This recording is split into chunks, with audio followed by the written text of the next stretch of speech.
Alok Vidyashram, therefore, has made a subtle attempt to revive his teachings by casting light on his life in the form of a play.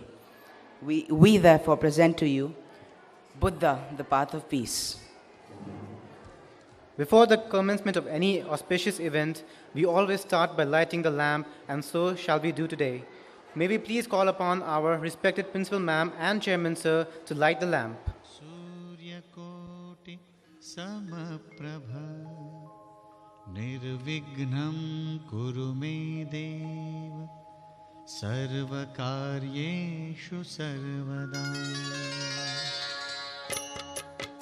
Om Ganganapataye Namo Namaha Shri Siddhi Vinayaka Namo Namaha Ashtavinayak Namo Namaha Ganapati Bappa Moraya Om Ganganapataye Namo Namaha Shri Siddhi Vinayaka Namo Namaha Ashtavinayak Namo Namaha Ganapati Bappa Moraya Om Ganganapataye Namo Namaha Shri Siddhi Vinayak Namo Namaha Ashtavinayak Namo Namaha Ganapati Bappa Moraya Om Ganganapataye Namo Namaha Shri Siddhi Vinayaka Namo Namaha Ashtavinayak Namo Namaha Ganapati Bappa Moraya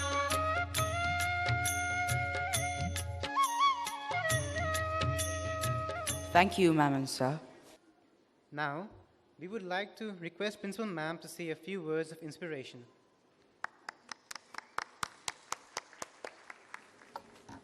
Good evening, distinguished guests, principals from various schools, alumni, parents, students, teachers, and everyone present here. I take this opportunity to welcome you all to the 17th annual function of Alok Vidyashram. At Alok Vidyashram, as you are aware, we always try to do things which are rooted to our culture. I personally feel, which you will see in the play itself, if the classroom teaching becomes boring, monotonous, children don't have interest. They don't pay attention, and eventually they leave the class. I remember as a kid, my history teacher used to teach us about Nepal history. And whatever she taught us in the form of stories, the Bhandar Khal Parva, the Kot Parva, remained forever. But if any teacher came to the class and just gave notes, I don't think 99.9% children kept it in their minds. They must have learnt it because they had to pass in the exams. But it didn't remain with them. At the same time, the transformation that you will see in the play, from a classroom teaching to something that the children do practically. When they are made to do something practically, it remains with them. The other reason we choose stories like Ramayana, Krishna, and Buddha now is, I'm sure it brings memories back to our minds also, our generation, who have been brought up in our parents' laps, hearing the stories of all these mythology, and keeping in mind the good wins. So when we grew up, we check ourselves whenever we are trying to do something wrong, because that's our brought up. I always remember my father telling me, if there are two lines, two parallel lines, and both are equal, but if you want to make one longer, don't bother about cutting the other one. You don't have to cut the other one short. To make one longer, you just draw your line longer, which means in the society, in life, if you want to raise yourself, you don't have to have dirty competition. You don't have to bother about pulling others' legs down. You just do something in such a way that you are different and you grow up in a different manner. Why should we bother about negativity? In a class of 30 students, on an average, I'm sure the principals will agree with me when I say this, in a class of 30 students, I think 3 to 4 are the ones who are very naughty, very mischievous, and are always trying to give a hard time to the teachers. The rest 27 do not like it, but they don't say anything. They don't say anything out of fear that later the children will get at them. I think that's what is happening today. In our society, in any country in the world, there are only a handful of people who are very negative, who are making lives difficult for us. And the people who don't want it, who are in majority, are not able to do anything about it. Because we all are quiet. We all are just taking it. The teachings of Buddha, it's a hard work of 10 days from my students, my teaching faculty, my extracurricular faculty. In 10 days, we've been able to bring up the program for you. And every day when I've seen students practicing, I feel we need to learn. We need to see what Ashok did, Samrat Ashok did so many years ago, is nothing after he joined or he came into Buddhism. What we are facing today is nothing compared to what Samrat Ashok did at that time. I think he was more into wars than right now, the situation that we are facing right now. So if at that time Samrat Ashok could change, why can't we change now? That's a point that we all should think about. And we can bring a change. If we all keep quiet like the 27 students of the class, the change will not come. We have to raise a voice against the wrong. I remember when we were kids, after the school, we used to go back home and we used to play with the friends of the neighborhood. We used to have group games, so we learned to adjust. We learned to accommodate in society. But today, our children, we ourselves don't send our children out to play. We would rather give them an iPod and make them stay at home and play alone. What are we teaching our children then? Then tomorrow when they don't adjust to our society, to our people, then we complain. We say new generation is really bad. But we forget that it's our teaching. Today when I went to Khaptar Baba's temple in the morning and I was coming back, I was thinking, we need to make our society more positive. Instead of saying the glass is half empty, let's start saying the glass is half full. I also take this opportunity to congratulate my teachers and the school family for the SLC and CBSE result last year. The board exams are about to start for the new session now. I'm sure the principals here, the parents whose children are appearing for the board exams, all of us are under pressure. But we should not forget our previous batches which have done pride to us.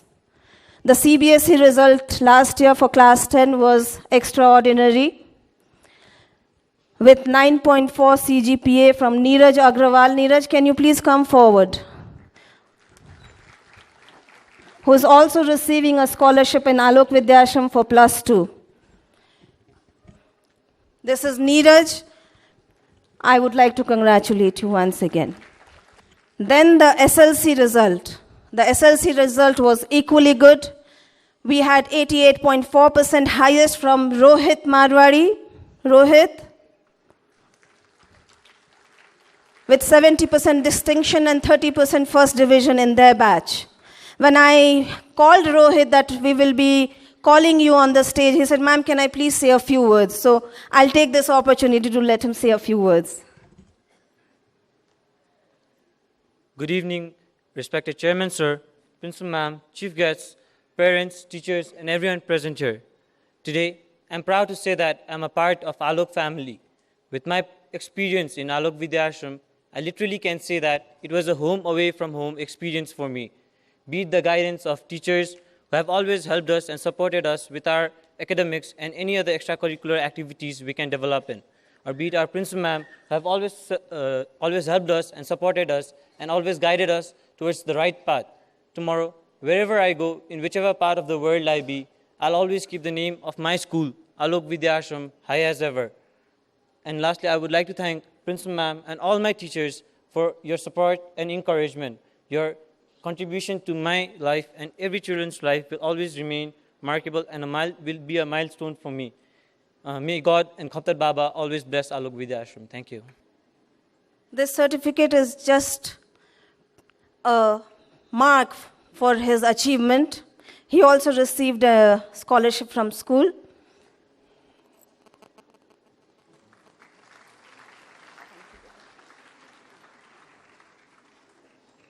Neeraj Agrawal. Then we also have a system in school to award the child who secures highest position throughout.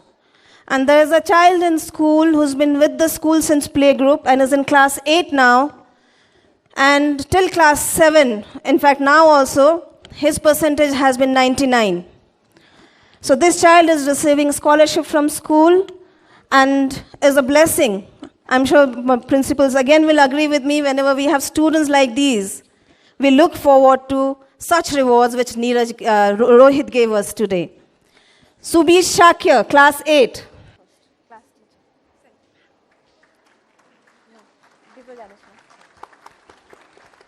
Our Buddha is here.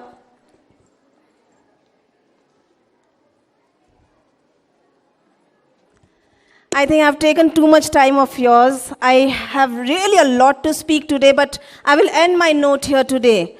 Let's make the world a positive, more positive one, so that it becomes a better place for us and for our children, who after 30, 40 years will be making the policies, will be ruling the world, and they are rooted to our culture. And just think of the situation when they are positive. What changes will they bring? Thank you so much. Thank you, respected Principal Ma'am.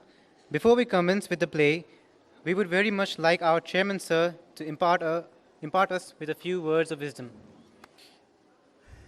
आदरणीय सज्जन वृन्दहरू, आदरणीय दिदीबहिनी आमाहरू, बहिनीहरू, स्वागत यहाँहरूलाई।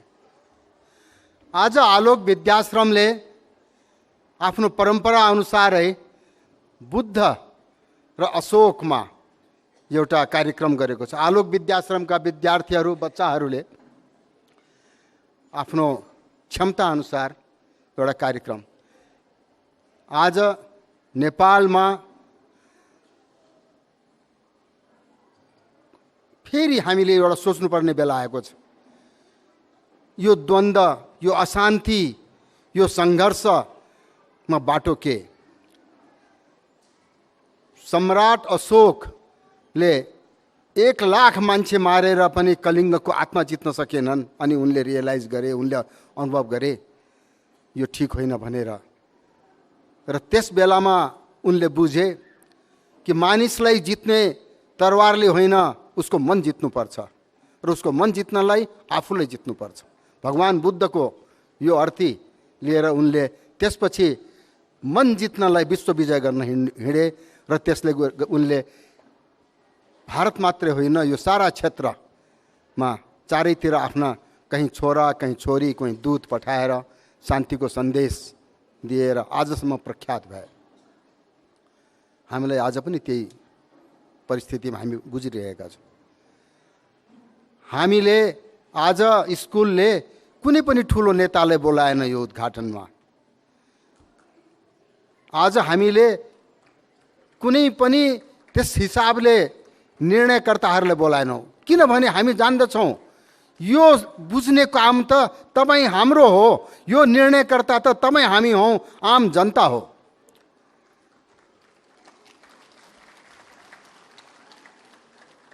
त्यसैले जुन हामीहरूको परम्परा छ कुनै ठुलो नेताबाट उद्घाटन गराउने, त्यो यसपालि गरिएन, किनकि यो आजको दिन नै अर्कै किसिमको हो। हामी पनि आज त्यही परिस्थितिमा गुज्रिरहेका छैनौँ र जहाँ हिंसाको बलले मानिसले आफ्नो विचार लाद्न खोजिरहेको छ र हामी आज के भन्न खोजिरहेको छौँ त्यसले होइन, मन जितेर विचार लाद, मन जितेर आऊ, हामी सबै सँगै मिलौँ, सकारात्मक सोच ल्याउँ। धर्मको सीमा हुँदैन, हामी सबै एकदम एक भएर हिँडौँ। यो नाटकमा सुरु कसरी गरिन्छ भने विद्यार्थीहरू क्लासमा पढिरहेका छन्, त्यो मेकानिकल स्टाइलमा उनीहरूको अध्यापन भइरहेछ। तिनीहरूलाई गुरुले धेरै मेहनत गरेर पनि पढाएका छन्, तर तिनीहरूलाई कुनै पनि चरित्र निर्माणमा हामीले बल गरेका छैनौँ। हुँदाखेरि त्यो त्यहाँबाट निस्केका बच्चाहरूले बाटोमा एउटा सामान भेट्टाउँदाखेरि त्यसलाई चाहिँ उठाएर लैजाने, अर्काको सामान लिने लोभ गर्छन्। त्यसमध्ये अलिकति पारिवारिक चरित्र पाएको एउटा बच्चाले होइन यो उचित होइन भन्छ, र त्यसपछिको कथा सुरु हुन्छ सम्राट अशोकबाट। अनि सम्राट अशोकलाई यो ज्ञान भएपछि अनि उनले आफ्नो त्यो परिस्थितिको कुरा गरेर अनि चाहिँ भगवान् बुद्धको आउँछ। म धेरै समय लिन चाहन्न, यहाँहरूले हेरिदिने हो, यहाँहरूले नै यसमा आफ्नो विचारमा कति बच्चाहरू सफल भएन त्यो हेरिदिने हो, अठोट गरिदिने हो। राम्रो गरेका भए यिनीहरूले यहाँहरूले स्याबासी दिने हो, धन्यवाद दिने हो, तालीपिटी दिने हो। यदि गल्ती गरेको छ भने क्षमा गरिदिनुपर्छ, किन विद्यार्थीहरू यो बच्चाहरूको यो कुनै ट्रेनिङ पनि छैन, जानकारी पनि छैन, अनुभव पनि छैन। उनीहरूको केही दिनको श्रम र मेहनतले मात्र यिनीहरूले तयार गरेका हुन्। म यति मात्रै भन्छु, म धेरै समय लिन्न। धन्यवाद।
take it. Find us, keep us. Listen guys, it's not ours.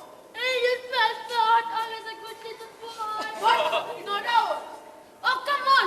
We are getting late. Let's take all the stuff from the bag and get to the school. Listen guys, you know what our parents always tell us? Oh, this says a lot. I don't have a computer memory. Oh, my brain crashed. Return this bag to site full honor. Don't act stupid. Anyways, I'm going. Count me out of this. And if you had any brains, you need just pocket bag and let it go. All brand new stuff. Shall I take the bag?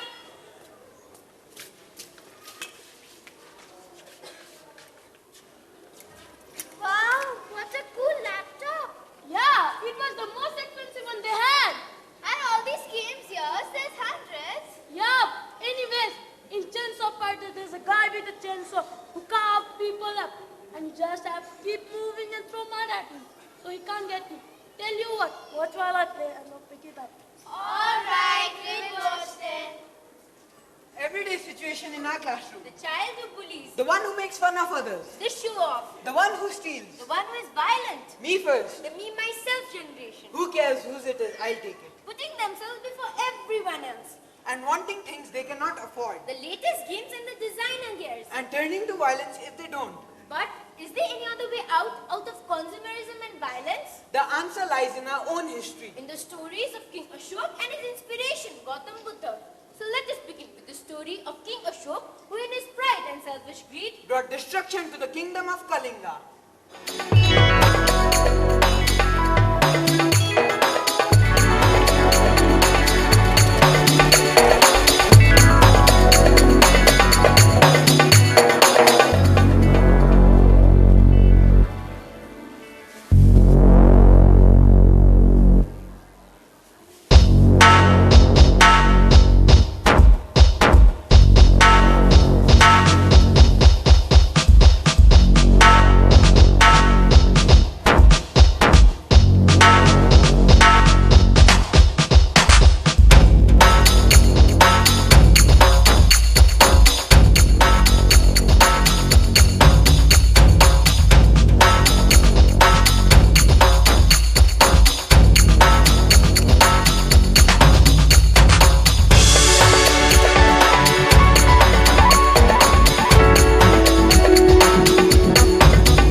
battlefield of Kalinga looks.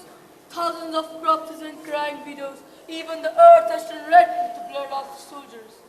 And the guards' frightful job is to keep the vultures away from the feasting on the corpses. I don't know how Emperor Ashoka can consider this a victory.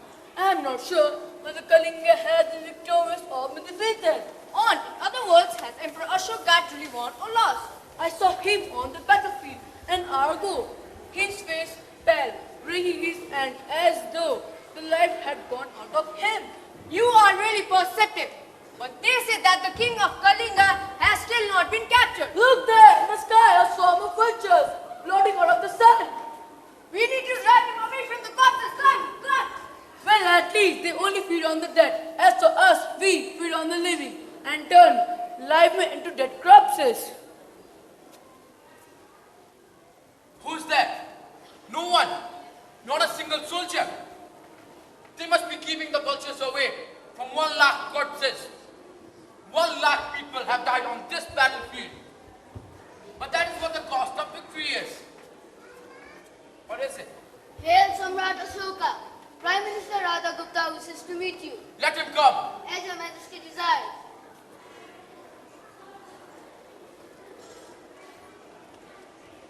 Hail Samrat Ashoka. Your Majesty, you will be happy to know that we have captured the king of Kalinga. If you want, we can bring him before in chains so that you can behead him yourself. The war is over. Wait, Radha Gupta, wait. You said the war is over and the victory is ours.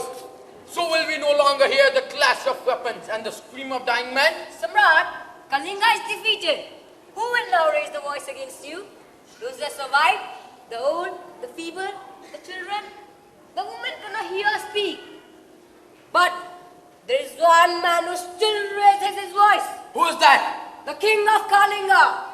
He's still defiant and rebellious. Doesn't he know of my reputation? The terror of Emperor Ashoka? He's aware, Your Highness. He's also aware that he has been a state guest in our country of Magadha. And he is aware that daughter, Sagamitra... Do not talk of my daughter here. But indeed, Your Highness, when I gave her news of his capture, she said, my father will treat him as one king treats another. With respect. An irrelevant and unnecessary reaction. How I should treat my enemy is my business. I do not need my daughter to tell me how to behave. Bring the captive king here. As Your Majesty orders.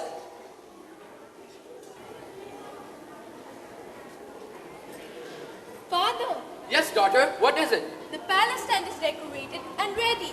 The singers and dancers are waiting for you to celebrate. Not now. I have a very urgent task to do for Sangamitra. I know what you have to do, Father, but can't it be till tomorrow? How do you know what it is? Even as a sentence, the king of Kalinga. Think of your own greatness and reputation, Father. Kalinga Kumar will have to bow down before me. And if he doesn't? The sword will force him to do so. Are you scared? Me? I've never been scared of swords. Or of you, Father. Are you scared of Kalinga Kumar's death then? No, neither am I scared of the king's death. I'm only scared that you, my father, the great Emperor Ashoka, has now begun to believe that ruling by the sword is the sign of a great king. If not this, then what is the sign of a great king? A good heart, mercy and compassion, forgiveness. Mercy, compassion, forgiveness. You can go now, daughter. But father, It is the Emperor of India who commands you to go. as the emperor desires.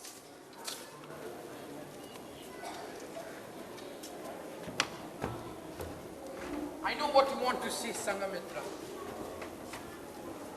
Hail Samrat Ashoka. Here's our captain, the king of Kalinga. Kalinga has no king, Radha Gupta. This is just an ordinary man. Ashok, all of us are ordinary men in reality. You are Ashok first, only then an emperor. Are you aware who you are speaking to? Of course. I am in the presence of the mass murderer, the man who has widowed thousands of women and orphaned 1 million children. Only one suitable answer for such an insolence. The sword. What else can there be with a murderer but a sword? I can behead you this instant. And add another corpse to your list of glory? That's enough of your rudeness! So, you two are angry, Radha Gupta? But listen, one day your emperor will have to pay for his crimes against humanity. One day, his own conscience will stop him. It is in the interest of the king to know just one thing, and that is to rule his subjects well. I know it, and that is why I have won today, and you have lost. I haven't lost today, Ashok. You have lost. Me? Lost? Impossible. Impossible. Look around you at the killing fields. The millions of wounded and dead. The empty looks of widows. The empty stares of children. Everything that surrounds you speaks of destruction, not victory. Ashok, you have lost, and the spirit of Kalinga has won. Me? Defeated?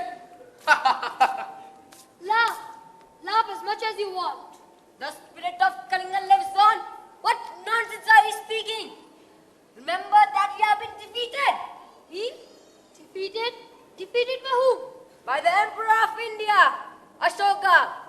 As long as I live, Kalinga is victorious, for I am its king. You will not bow down before me and beg for forgiveness. The king of Kalinga Kumar bows before no one. Stop it, Kalinga Kumar! Stop it before! Before what, Radha Gupta? Before you cut off my head? That is only a response of cowards. Do not worry, Radha Gupta. Great men have it in them to forgive their defeated enemies. If you beg for your life, I might consider. But great men do not beg for forgiveness. Is that your final decision? Listen, all of you. I, the Emperor of India, order that at dawn tomorrow, as the sun rises over the horizon, this man's head should be lying at my feet. Whatever your majesty desires.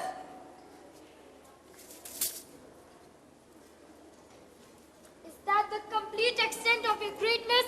A death sentence? Let me tell you before I go to my death, that this decision will plague your conscience and prove to be your nemesis.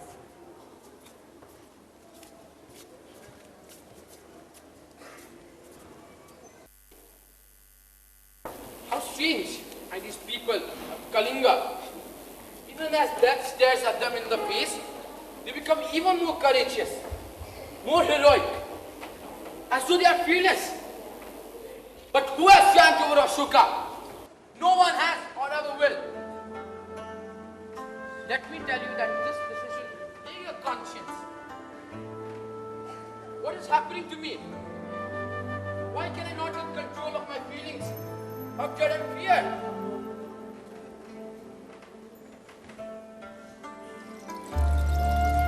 This is war, Sangamitra. And in any war, the enemy must be killed. I know, Father. I know. I've known this since my childhood and heard stories of how to become the king, even assassinated an elder brother. This is not about me and my behaviors.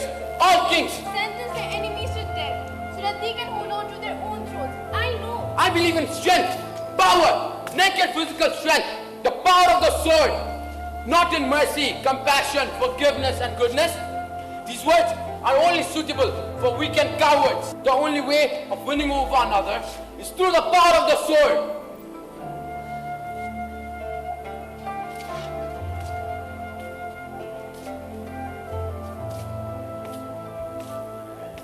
Today, I have a question for you, daughter, an urgent one. Ask it, Father. Is there no other way of winning over another except by violence? Of course there is. The way of the middle path. The path of the Buddha. As true victory does not lie in wielding the sword.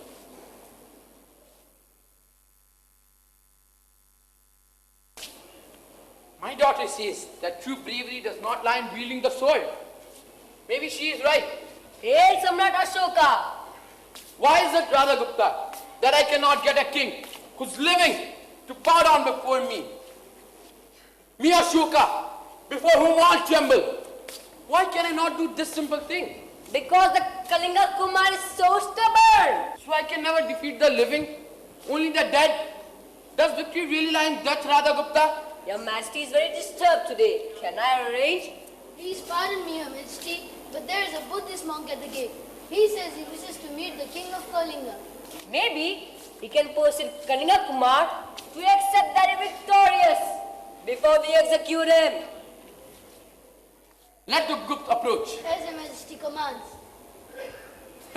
Isn't it amusing, Radha Gupta? What an emperor cannot achieve by sword, a Buddhist monk can by his mere words. Pranam, Abgup. How is it that you will succeed where I have failed? Do not change your mind, Majesty, or else people will see it. As weakness? Great Emperor, do not change the decisions. Even if they are wrong? Is there any power of good that without destroying the opponent can defeat him?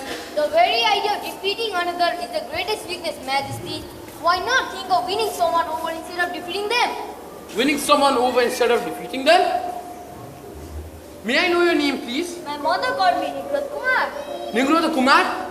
I know you. That is the name of my brother's son. Yes, I am a nephew. I can guess what is going on in the mind. You hate me, don't you? Why should I? Because you kill my father? Not that reason enough to hate another? No, I love all. Hatred is destructive. It should be conquered by love. Pray, where did you learn this at such a tender age? From the teachings of Lord Buddha, leaving peace to troubled minds. My mind has not known peace for a long time. Then seek refuge in Buddha. Will you accept me as your disciple? Yes.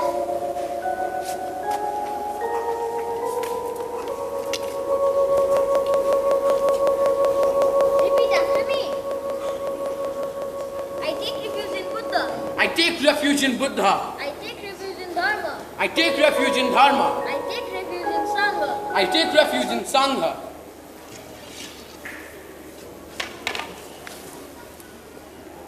बुद्धं शरणं गच्छामि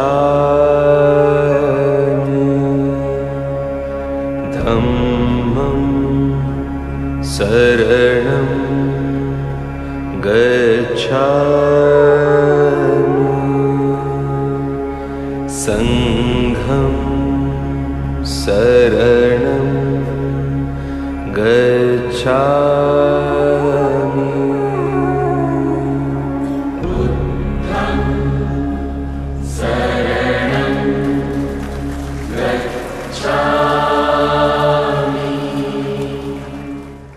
Later, Emperor Ashoka visited Nepal and married a daughter, Princess Charumati, to a local prince named Rajkumar Depala. Charumati Stupa and Charumati Monastery of Bhagwanstan, Jabal, Era and Kathmandu was built by Prince Charumati. It is widely believed that she spent the last days of her life as a Buddhist nun, renouncing her worldly life. But let us now turn to the story of Buddha himself, born in Lumbini.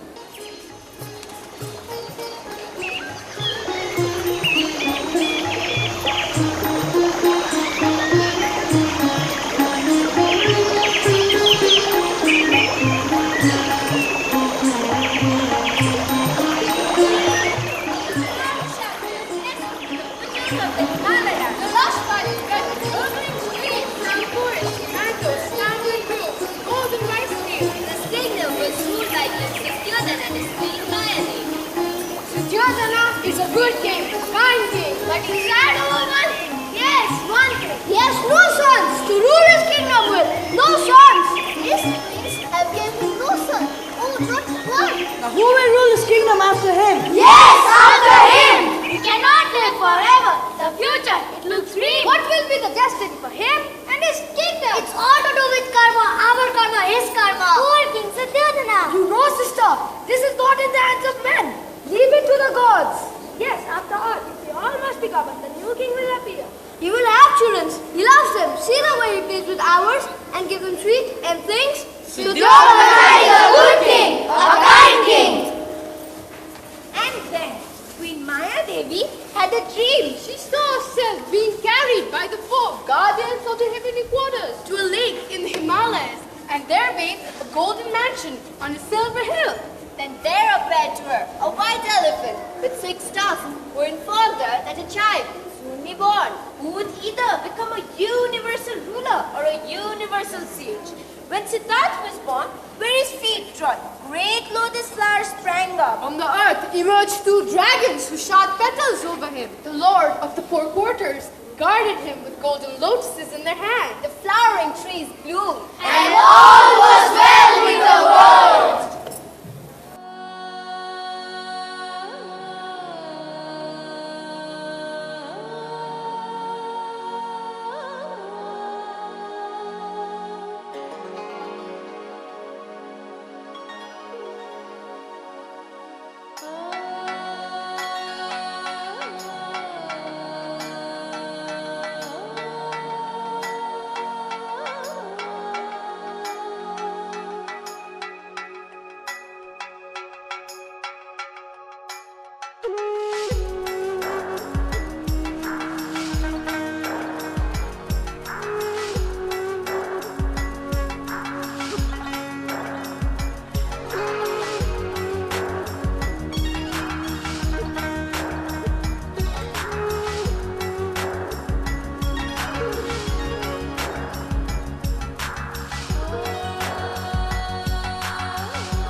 I see tears in your eyes, dear sister.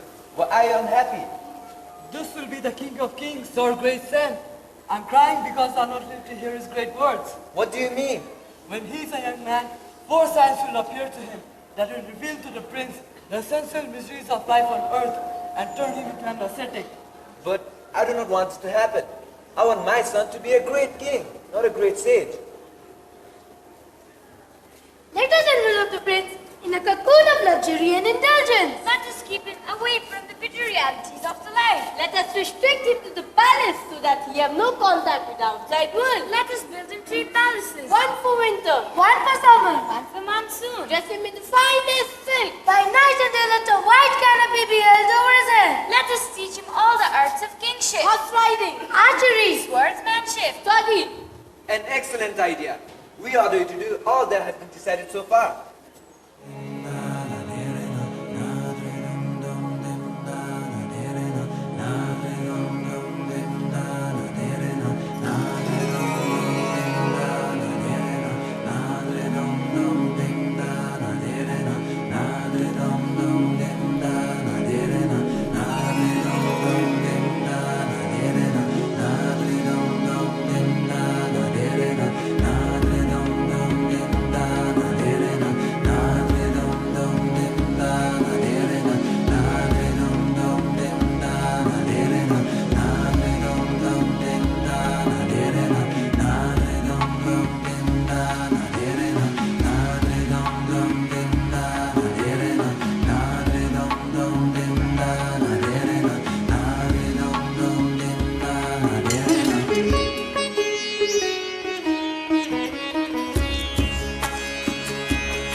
So much time alone under the jambu tree. I don't like that. He says, play must play cruel games. One day, Siddhartha was walking alone in the garden, came across a wounded bird. Poor bird, I wonder whose arrow has hurt him. This is my bird. I shot it. Give it to me. My cousin Devadatta? It is such a lovely bird. Why do you wish to harm it? Bird belongs to me. Give it back. I won't do that. Prince, what right have you to keep that bird? Father, if I had not removed the arrow, the bird would die. The bird owns its life to me. Should the bird belong to the one who gave it life or to the one who took its life? What Siddhartha says is right. The one who saved the life of the bird has a greater right. Devadatta, the bird belongs to the prince. Thank you, Father. But despite all efforts of his father, Siddhartha still longed to go out of the palace. As a chained elephant longs for free desert wind. His father, hearing that the prince will enjoy wandering in the garden, ordered all his attendants to outdoor arrange them. Make level and smooth the highway. Remove from path all offensive matters, all old persons, diseased or deformed, all those suffering from poverty or great grief. To the bison might seem nothing, like the traffic is hard. Now see the girl, chariot, the cobras and patriarchs, good tempered, well trained, young and graceful, perfectly pure and white, dripped with starry coloring. Here comes the chariot along with the royal chariots. Heaps are scattered with flowers, decorations, taking care of his and banners. Silk curtains above which the rustling breeze. Ministers and attendants are flocking around. Like stars follow the chief of the constellation. All uttering the same suppressed words of admiration. At the sight of the see the world. Spectators line either side of the path. Rich and poor, humble and exalted, the country folk And the town folk, hearing that the prince is coming forth, old and young and middle-aged, all pay the greatest respect.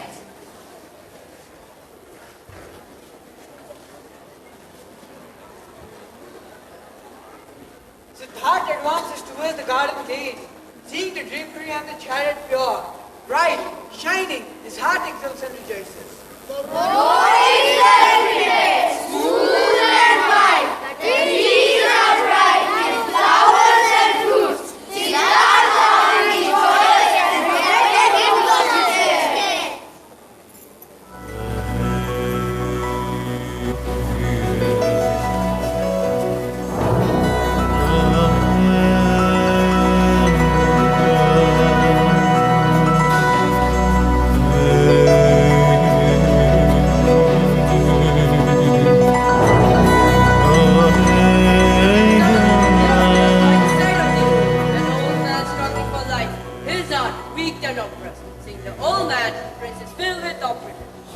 What kind of lad is this? His head white, his shoulders bent, his eyes glaring and body withered, holding his stick to support him along the way. When a man grows old, his appearance changes, his vital powers decay. Is this man the only one afflicted with age, or will I and others also become like him? This man was once a child, brought up and nourished at his mother's breast, and a handsome youth full of life. But as the years passed on his frame decayed, he is now wasted by age. Just as the roll of thunder announces a storm, so was Siddhartha affected by his words. He thought upon the misery of decay. What joy or pleasure can men take? It all soon must wither, stricken by the mark of age. I am now blessed with youth and strength, but soon I too will change and pine away. Then,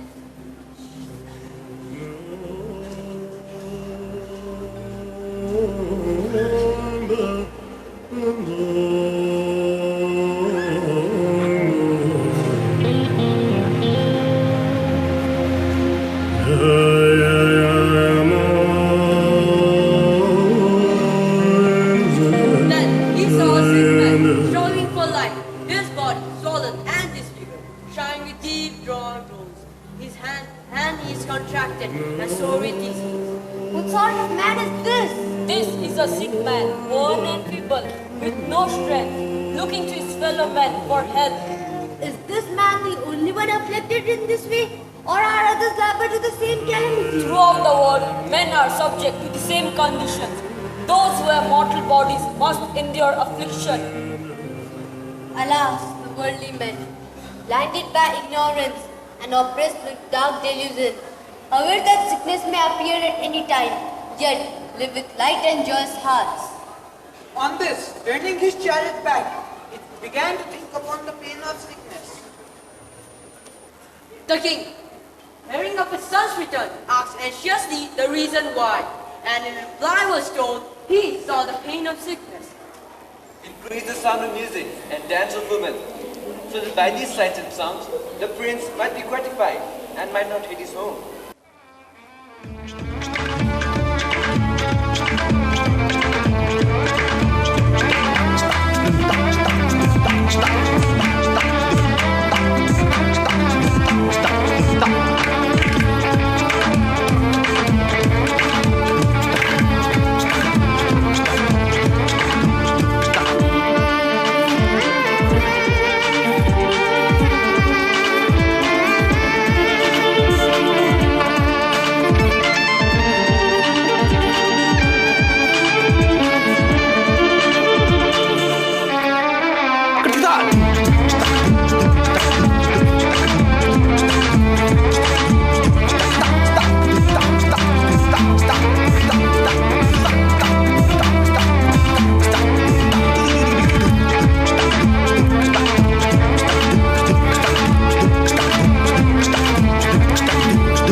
the chariot and the well-paced horses were prepared. But as Siddhartha left city gate, he saw a dead man.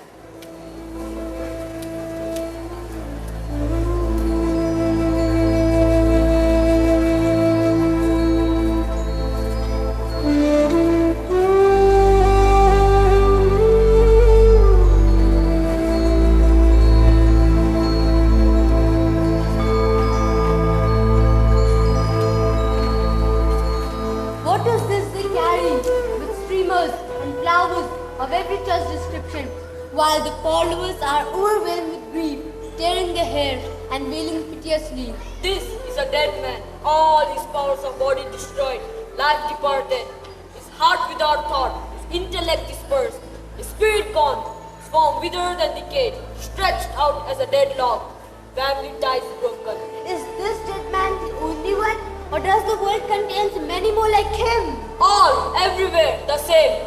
He who begins his life must end it likewise, the strong and lusty and the middle-aged, having a body cannot but decay and die. The pain of birth, old age, disease and death. This grief is that we all have to fear. The eye sees everything falling to decay, and yet the heart finds joy in following them. But I have little strength of purpose. This heart of mine is feeble and distraught, reflecting on age, disease and death, distracted as I never was before.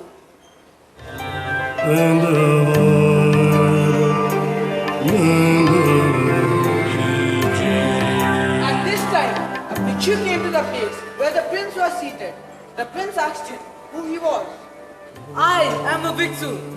I have left my home to seek some salvation. But everywhere I find old age, disease and death. All things hasten to decay and there is no permanency. Therefore, I search for the happiness of something that decays not, that never perishes, that never knows beginning, that looks with equal mind on enemy and friend, that needs not wealth nor beauty. I experience now the happiness of one who finds repose alone in solitude, all thoughts about the world destroyed, dwelling in some lonely hermitage, untouched by any worldly source of pollution, begging for food sufficient for the body.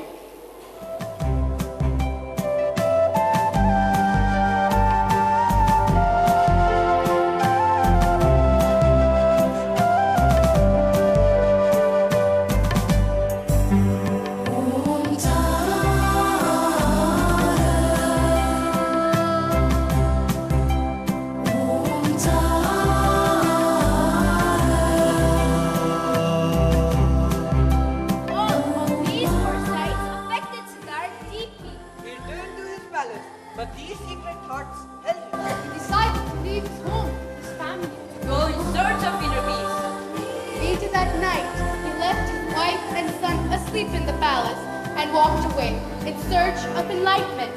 Siddhartha was 29, and it was 7 years later, at the age of 36, after many austerities, an extreme life of loneliness, poverty, and simplicity, that he found enlightenment below the Bodhi tree in Gaya. He gave his first preaching at Sanath. And as he traveled extensively for 45 years preaching Buddhist Dhamma, people flocked to hear about Buddha's sermons.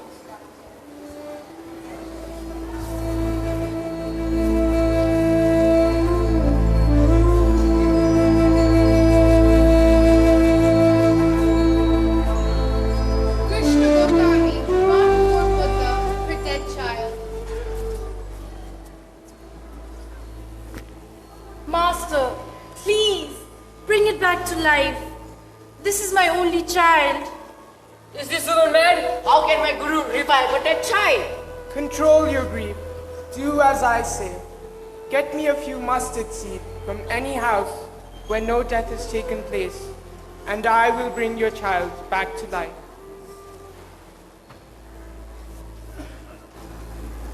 From house to house, Krishna Goswami went. I lost my husband a year ago.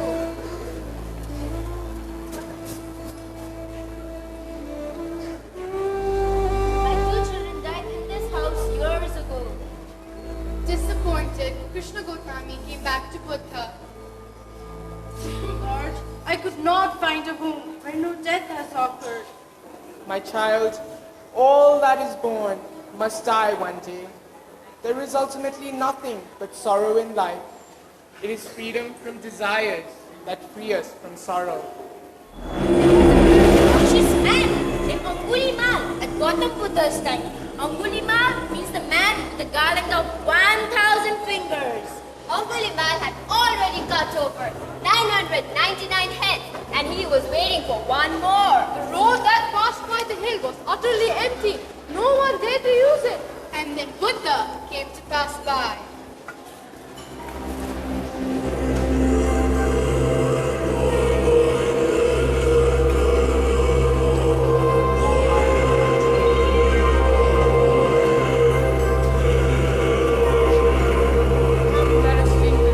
Guru, you don't know what you're doing. Haven't you heard of the madman Angulimal? He had taken a vow to cut 1,000 heads. And to take one finger from each dead person. And make a garland of 1,000 fingers. I cannot turn back now.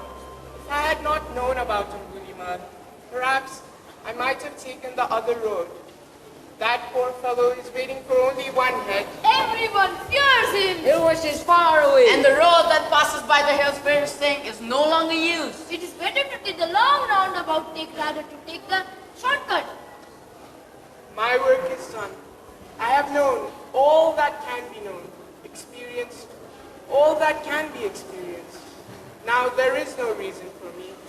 If I can be of some service to that poor man, will be good. Angulimal saw Gautam Buddha coming and was happy that he could complete and fulfill his vow. But as Buddha came nearer and nearer to him, he changed his mind. The look of Buddha was so beautiful, so childlike, and so innocent in the early morning sun. You, please turn back. There's only one head is missing. Perhaps you are a stranger, but looking at you, something in you says, let this man go. There are many idiots. I can cut off their head. Even if my very own comes here, I'll cut off their head. But you, please go. Don't come close to me. I'm dangerous. Do you see my sword? It's waiting for the last head. It seems you're more mad than me. Why are you moving on and on and on? Angulimal, I stopped going anywhere a long time ago. I'm not going anywhere. It's you who are. Certainly you're mad. You're walking, moving, and you say you have stopped a long time ago, and I'm standing and you say you're moving. Angulimal could not understand what kind of man was Buddha. Unafraid, calm, passionate. He was in a great shock. He'd never come across such a man. Angulimal was ashamed of himself for the first time in his life. Just try to understand. Your mind is moving, thinking. My mind is silent. There is no movement, and you will not get a better head than mine. It is really a joy to fulfill your vow. Prepare your sword. You please go, sir. I don't want to kill you. You're unnecessarily insisting me to do something that I don't want to do. I used to think I was a stubborn man, but you're 1,000-fold more stubborn. Now I cannot help you. I've cut off your head. It is an old tradition to fulfill the last wish of a person who is going to die. I have a very small wish. Fulfill it, and then you can kill me. What is the last wish? Even if it is a big thing, I'll do it for you. No, it is a very small thing. Just cut off the branch of the tree under which you are standing. Ha ha ha ha ha. What kind of thing are you asking? But okay, if this is your wish.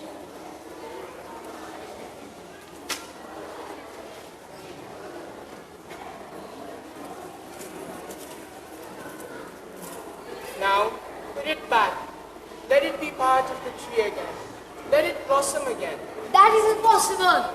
How can I join it with the tree? If you cannot even join a small branch to the tree, do you see the implications of it? Any child could have broken that branch of the tree. And you are a strong man. You have not done a great job. You can cut off my head, but can you manage to give me life again? And if you cannot create, what right have you to destroy? Angulimal could not look into the eyes of Buddha because those eyes were radiating love and grace, joy and blissfulness, and even ecstasy. These were all the things that he had never known. His fragrance was reaching him.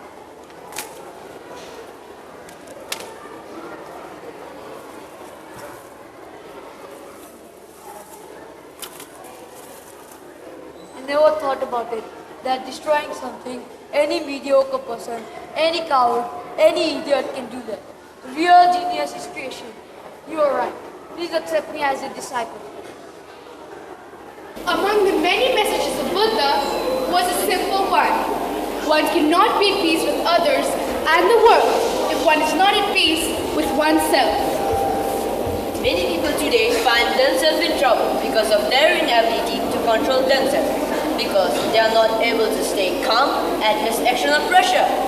Some of us get easily confused, fretful and violent when we are under pressure and wonder why in the world have we harmed others. And why we cannot take responsibility for our actions.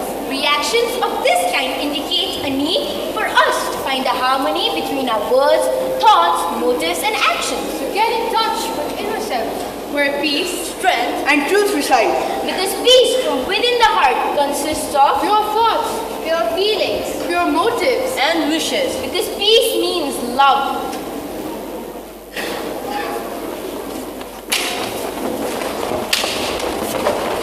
Compassion, harmony, tolerance, caring and sharing, interdependence, empathy, spirituality, and gratitude.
निश्चिन्त रहन्छ र सदा भयबाट मुक्त रहन्छ, परम आनन्दमा डुबिरहन्छ।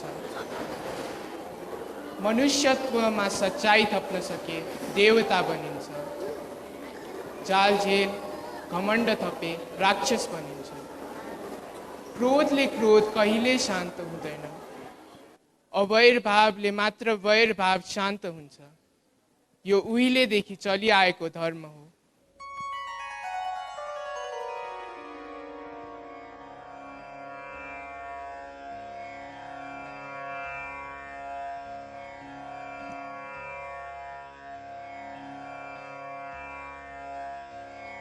बुद्धं शरणं गच्छामि, धम्मं शरणं गच्छामि, संघं शरणं गच्छामि।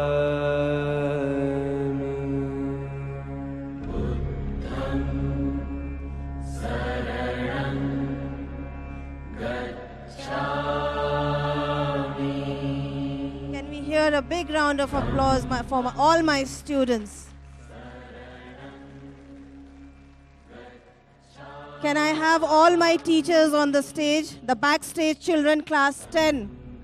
A special thanks to my class 10 students, the backstage students who've helped in carrying everything on time.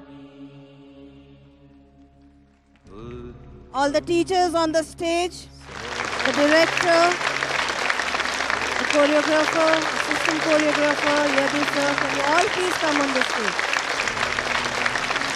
Anand, the costume, the makeup, cheering,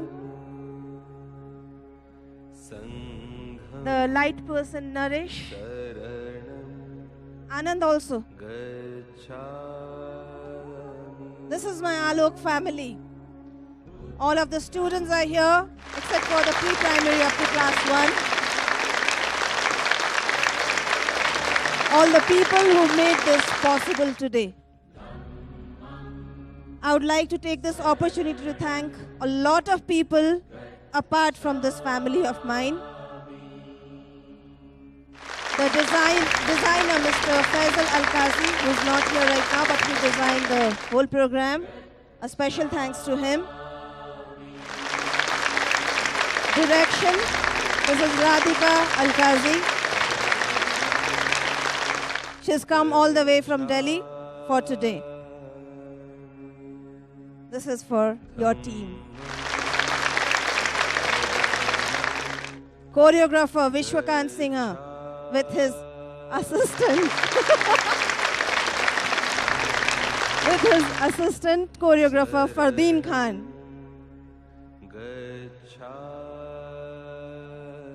Light technician Anand Kumar, also from Delhi.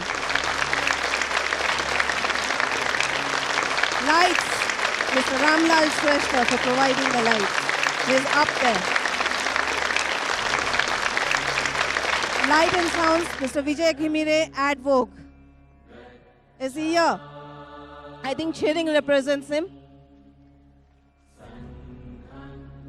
Camera, Mr. Pushottam Ghimire and his team. Catering, Krishna Food. Tents, Mr. Rajat Giri. Auditorium, all the staff of Academy Hall. Some special parents, of course, all the parents have supported. You've sent your children on Saturday, any day I've asked for. But there are some special parents who've gone out of the way. And they are Mrs. Gyanu Gurung, parent of Pratik and Pratiksha Gurung. Mr. Deepak Tuladar, parent of Yaju Tuladar. Mr. Bajracharya, parent of Nipun Bajracharya. Mr. Tuladhar, parent of Palasha and Sayuj Dhar Tuladhar. Mr. Mohanto, parent of Swapnadeep and Sominta Mohanto. costumes, the lovely costumes that you saw on the stage every year for Alok Vidyashram, Sri Hari Shrestha from Alankar.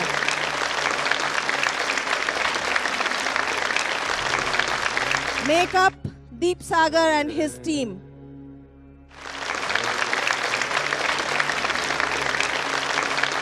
Some of the sponsors who partly sponsored Nepal Tourism Board, Nepal Airlines and Siddharth Bank.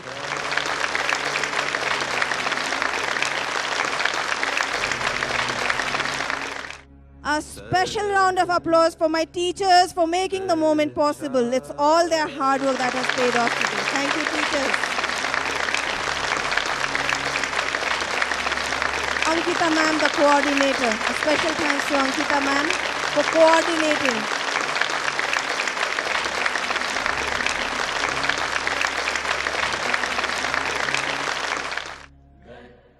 At the end, I would like to thank you all for sparing your time, for being with us, and for forgiving the mistakes that we've made maybe. I will fail in my duty if I do not thank all my non-teaching staff members who've been working outside continuously and are still working.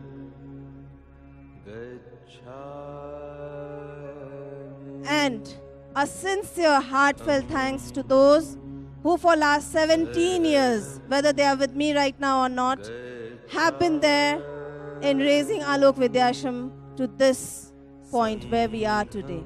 Thank you once again.